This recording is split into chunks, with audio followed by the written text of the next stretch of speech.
ರವರು ನೀಡಬೇಕಾಗಿ ವಿನಂತಿ.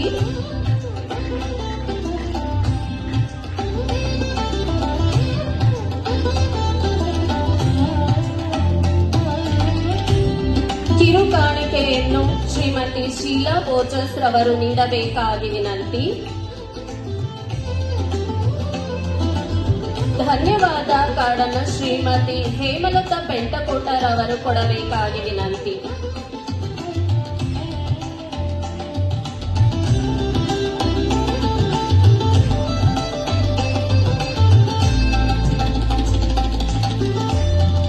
ಸನ್ಮಾನ ಕಾರ್ಯಕ್ರಮವನ್ನು ಅದ್ಧೂರಿಯಾಗಿ ನಡೆಸಿಕೊಟ್ಟಂತಹ ನಿಮ್ಮೆಲ್ಲರಿಗೂ ಧನ್ಯವಾದಗಳು.